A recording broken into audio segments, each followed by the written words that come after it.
Dave Brown sat in his formal lounge room, in his recliner. Facing his chair was an empty couch. Between his chair and the couch was a coffee table with 3 champagne flutes on it, 1 full, 2 empty. Next to the table was a bottle of the stuff in an ice bucket. Anyone observing him as he relaxed at 7:02 p.m. that night may have been slightly worried when he spoke clearly. "Right, I hear her car in the driveway." But there were no observers. Dave was alone in the room. He continued to sit there looking relaxed as the front door opened. It wasn't within sight of where he sat, but he immediately heard his wife's voice. "Where are you, Dave?" "In the formal lounge, Deb," Dave replied.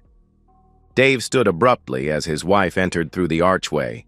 She was gripping the hand of a man perhaps 5 years younger than her 49 years. He was slim, of about average height, and wearing a business suit. In her other hand, she held an A4 orange envelope. Dave, this is Michael. Michael, this is my husband, Dave." Noting her averted eyes and generally nervous demeanor, Dave took 3 steps and shook the intruder's hand warmly. "I'm very pleased to meet you, Michael. Do you mind if I call you Mike?" "Not at all, sir," he replied. "Oh, please, Dave will be fine. Can I offer you a glass of champagne? Please, won't you both take a seat?" Dave watched as 2 very confused people sat on the couch and took the offered glasses after he filled them. "Cheers. Now, do you mind telling this simple soul what's going on?" Deborah and Mike looked at each other. Mike gave an almost imperceptible nod and squeezed her hand. Dave, there's no nice way of saying this, so I'll just come straight out with it. Michael and I have fallen in love.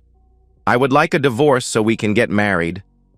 She stopped, waiting to feel her husband's wrath, raising her gaze from the floor so she could see the expression on Dave's face.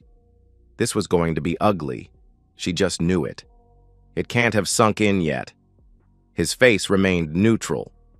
Unconsciously, she moved slightly closer to Mike. "Okay, Deb, are those the divorce papers?" Dave asked. Deb looked up again, stunned. She'd rehearsed this scene many times in her head, but never in her wildest dreams did it ever go like this. She looked at Mike and tried to convey with her eyes, "I don't know what to say." Michael stepped up to the plate. He took the envelope from Deb and placed it on the table. "Yes, Dave, they are. I think you will find them very reasonable. Deb is asking for nothing from you but her car. In the packet is her quit claim on this house, your car, all your joint assets, and your retirement fund. Everything is signed and notarized from our side. I should warn you that I am a lawyer, so everything is watertight, but feel free to engage your own representative to reassure yourself." "Well, I must say, you have both been very generous," Dave replied calmly. Deb was still looking very nervous, like she was waiting for the other shoe to drop. "That was Mike's idea, Dave. In fact, he insisted. He said it was bad enough that he was stealing your wife without taking your hard-earned assets as well. It was in no way my motivation, but Mike is quite wealthy. Even without your money, we will have more than you and I would ever have owned Dave." Deb spoke nervously. Maybe that might have been different if you'd got a job after the kids were old enough and helped out with the finances, Deb." Deb just dropped her eyes again. "So, Mike, is your wife going to get a similar speech to this one, or has she already received it?" Dave asked. "No. My wife died 8 years ago. I'm a widower," Mike replied. "I'm sorry to hear that, Mike, really." "Thank you, Dave. It hurt like hell for a year or so, but time heals all wounds, as they say. Look, I'm really sorry about this, but I met Deb and she was like the missing half of my soul. I didn't think I would ever be complete again. I wanted to tell you that I loved your wife months ago, but she talked me out of it." "That's fine, Mike. I've never been one to harbor grudges. Please marry her with my blessing," Dave replied calmly. Mike and Deb exchanged bemused looks. Deb because it was so different from what she'd expected. Then, she felt a huge sense of relief. Months ago, she'd led Michael to believe that her marriage to Dave was on the rocks. that they were trying to save it, but hopes weren't high. She knew that the weak point in her plan was Dave's reaction, making Mike see that wasn't exactly true. That's why she'd begged Mike to do all this without a face-to-face confrontation. Mike insisted that true men sorted out problems face-to-face. He refused to be swayed. Mike was bemused because, even with Deb telling him that her marriage was on its last legs, he'd expected an angrier reaction to the announcement that it wasn't going to be saved. He'd developed a mental picture of Dave from Deb's descriptions. From what she said, he was a big, uneducated man, used to sorting out problems with his fists.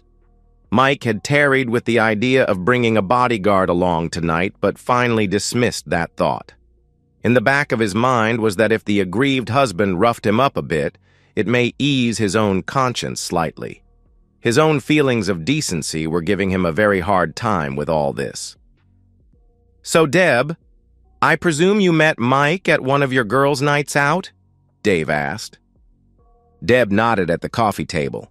"One of the girls' nights out that you assured me were totally harmless and no threat to our marriage when I raised concerns." Deb nodded at the floor this time. "I think there's a lesson for you there, Mikey boy." Mike glanced at Deb. Deb's eyes moved to a section of the floor a little further away from Mike. "So, what happens now, people? Come on, you must have a plan. You're giving me the house, so I presume you were going to pack your things, Deb, and move to his house. Please, don't let me stop you."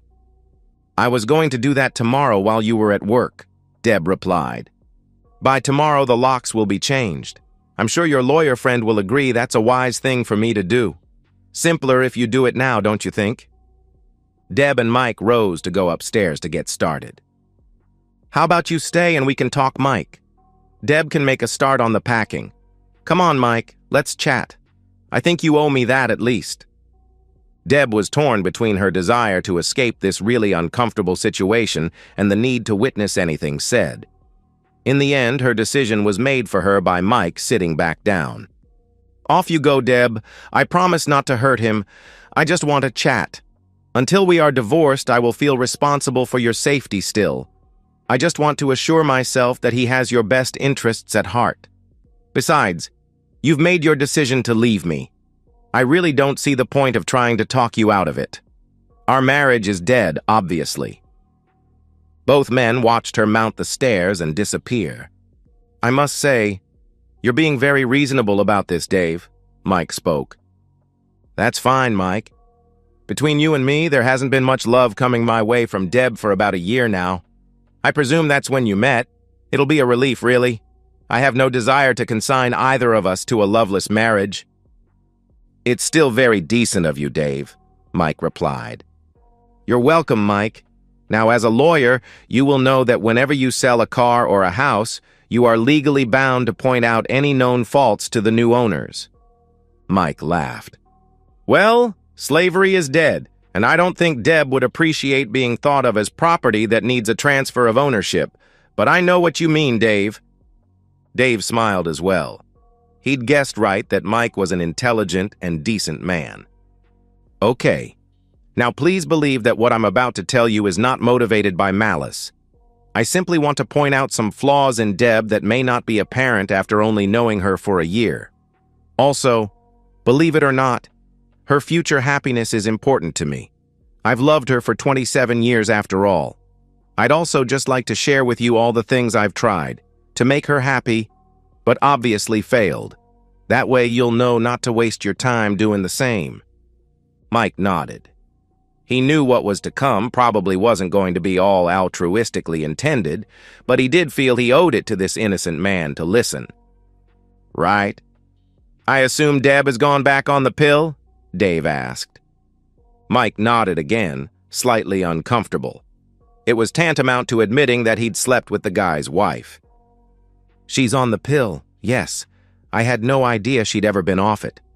Apart from when you had your children, of course," Mike replied. "She was on the pill when we met, but about 6 to 12 months after we got married, she begged off them. She said they depressed her sexual appetite and made her not want intimacy.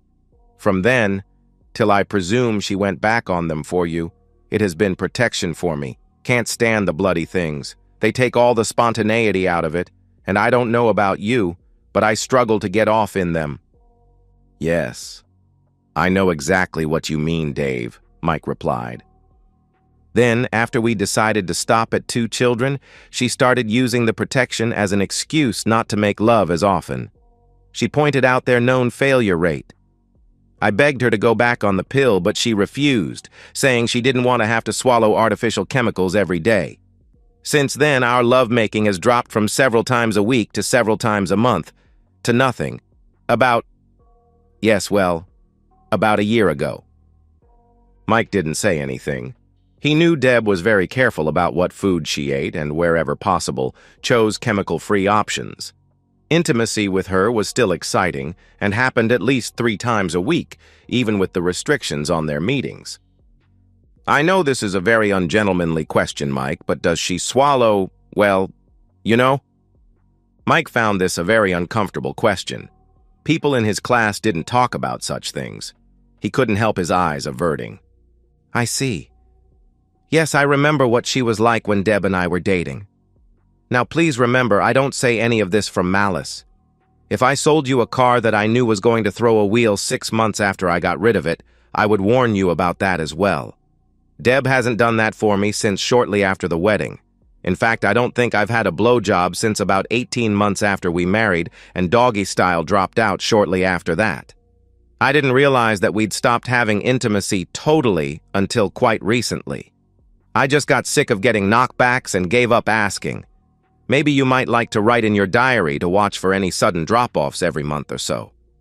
Dave paused to allow Mike to add anything, but he didn't take the opportunity.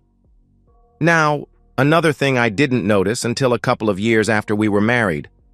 I looked around one day and suddenly realized that just about everything I'd owned pre-Deb was gone.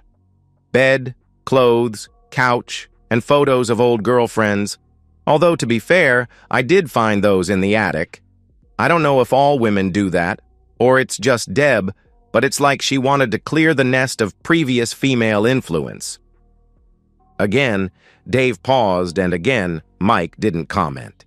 He was thinking of his brand new bed and sheet sets. Then, he thought of his conversation with Deb a week ago, about the portrait of his first wife. A woman he'd loved dearly until she'd been forcibly removed from his life.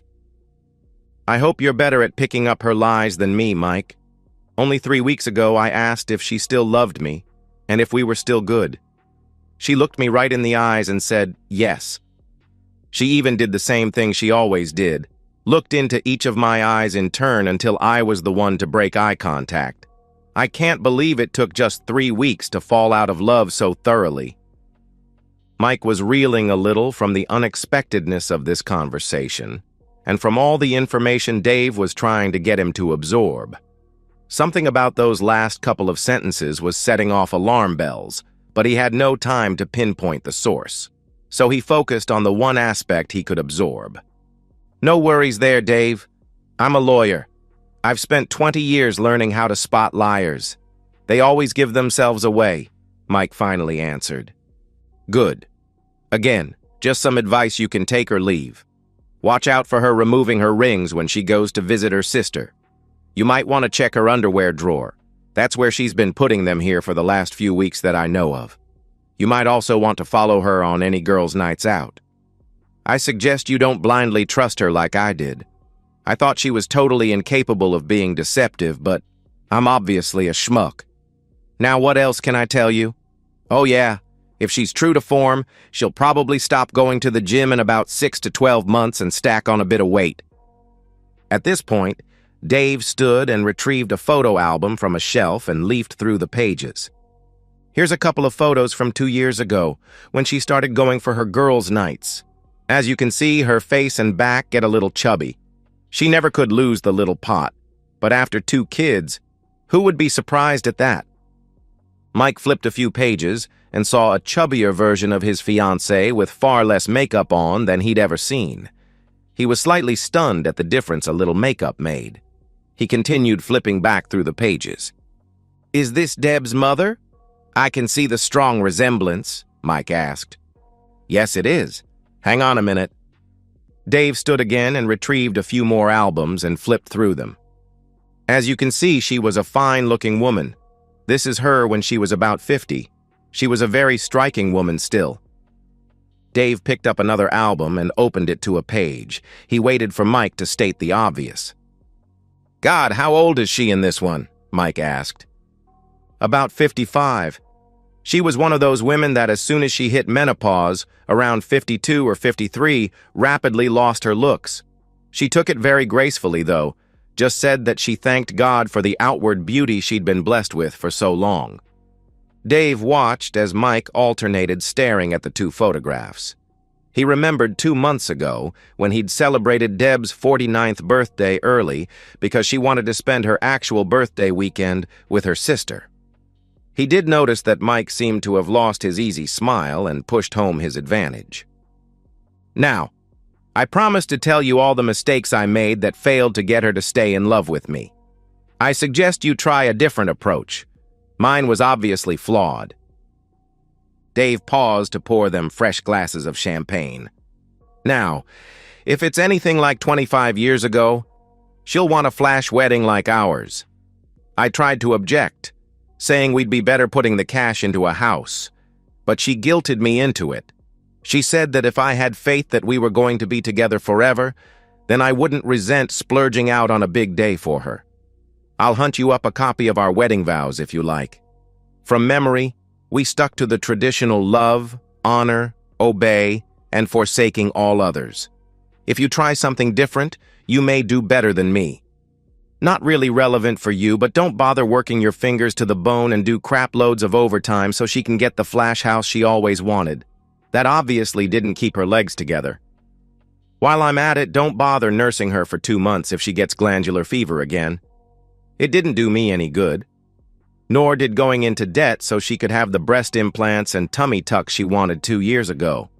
Actually, thinking about it, we're probably right here because I refused to pay for the facelift she wanted, preferring to put the money into our retirements. She can be quite persistent when she has her heart set on something. You've probably noticed." Mike nodded while wondering if that characteristic of Deb's was really the admirable quality he'd hit her to think. "Now, I thought I was being smart by taking her on a date night every month and making a point of inviting her to discuss anything about me or our relationship that was starting to niggle. You know, causing the slightest resentment type of thing. Our last date was less than a month ago and she didn't say anything. A man of your caliber will be able to think of a better way, I'm sure." At that point, Mike noticed the twinkle in Dave's eyes and suddenly realized what he was up to. Nevertheless, he'd made some good points. The point of Deb being completely free from guile resonated strongly with some thoughts of his own in recent times. He was so put off by Dave's apparent amusement at this whole scenario that he ignored his internal alarm bells again. Dave kept talking, despite the fact they were both obviously aware that Deb had stopped descending the stairs, easily within earshot. "Keep an eye out for lists of things she intends to remove from the house when you separate. That is a good clue that she's already treating your marriage with contempt and meeting your replacement. It won't change what will happen that much, but it will allow you to mentally prepare for the endgame that she has planned and spur you to start digging elsewhere for other evidence." Mike blinked and looked around. For the first time, he saw the 3 champagne glasses and ice bucket. Clear evidence that all 3 persons present knew about today's meeting beforehand, when it should have been just 2. In the high intensity of his entrance, his normal, highly observant nature missed the clues. Dave watched Mike's eyes flicker around the scene. "Yes, I knew it was tonight. Deb rang me twice today to make sure I was going to be home by 7. Mike's eyes left Dave's and flicked towards where Deb was halfway down the stairs. Deb restarted her descent, obviously pretending that she hadn't overheard the last few minutes of conversation. "Dave, do you want to talk about which of the family photos I can take now, or do it some other day?" she asked. Dave ignored her and leaned towards the couch opposite, keeping eye contact with his rival. "The last thing I think I may have done wrong was to forgive Deb the first time I caught her cheating on our marriage." "What?" Mike asked. No, from Deborah's mouth as it retreated at speed with the rest of her into the kitchen. Yes, it was just after the birth of our second child. I forgave her because she and our counselor convinced me it was a one-off mistake brought on by postnatal depression.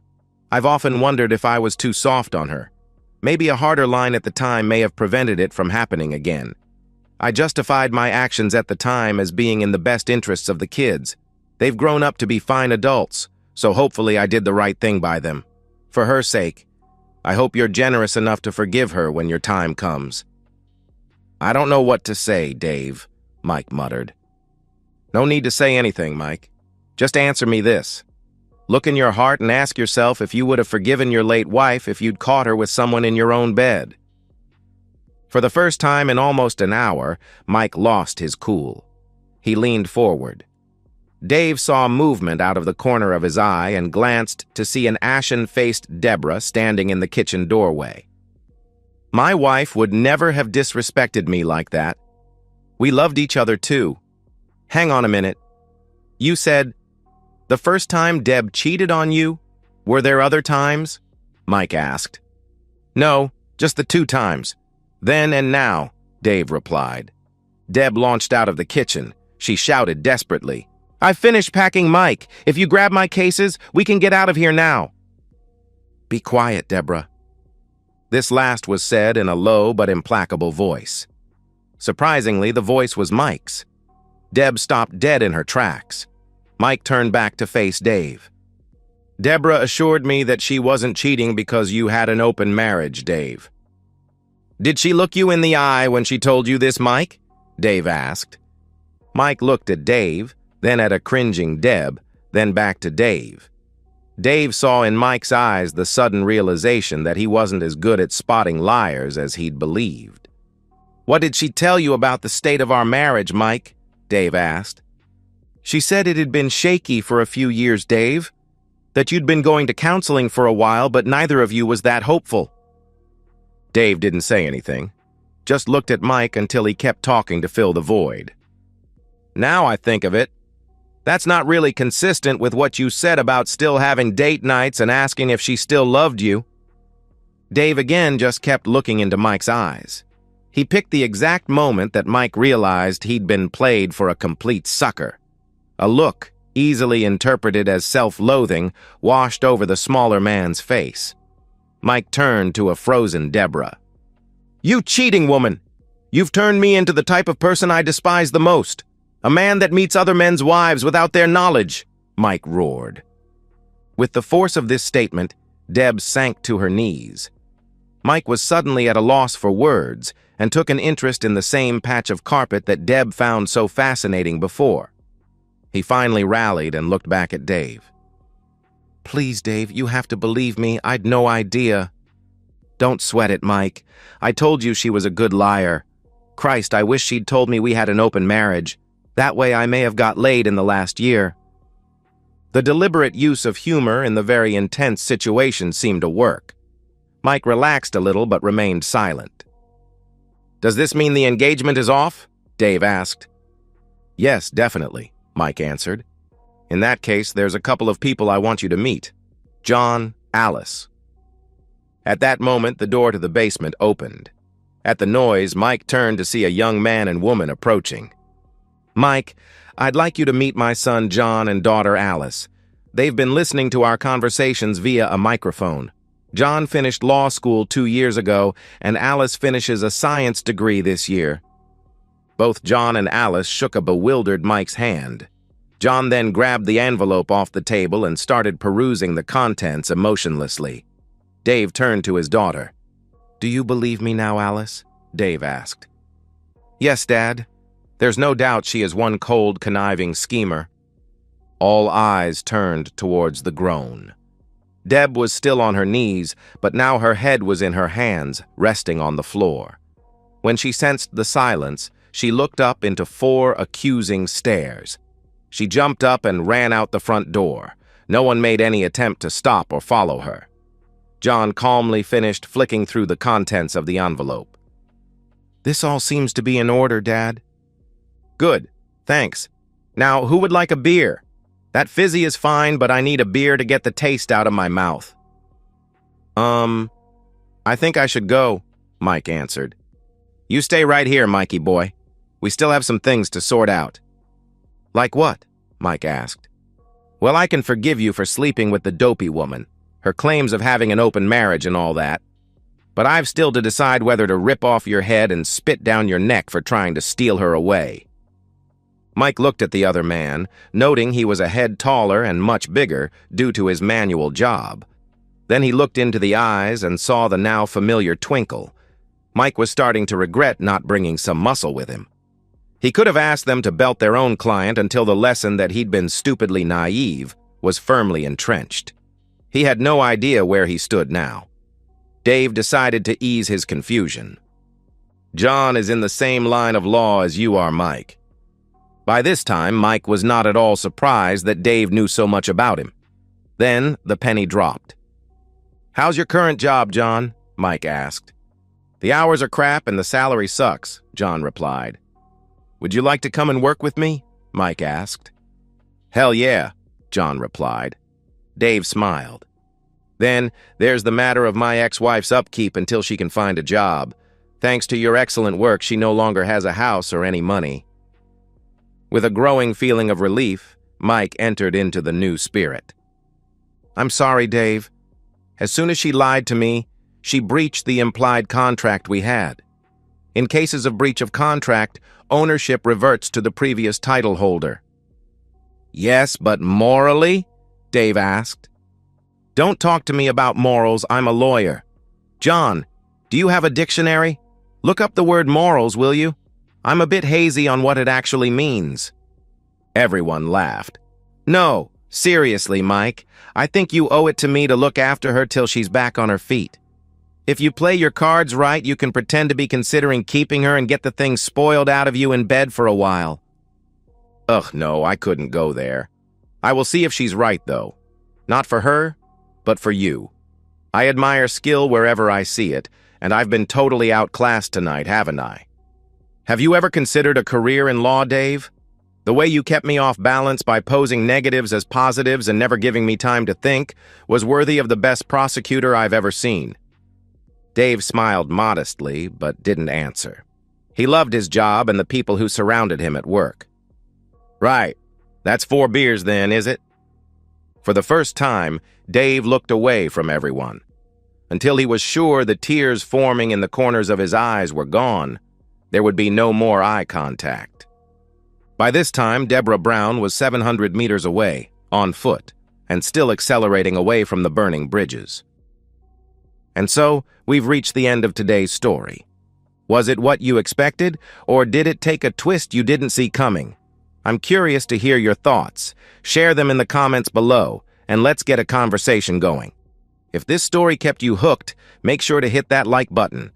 And if you're new here or just haven't subscribed yet, now's the perfect time to join our community. I bring you fresh, captivating stories every day, so click that subscribe button and turn on notifications so you never miss out. Thanks for watching, and I'll see you in the next one.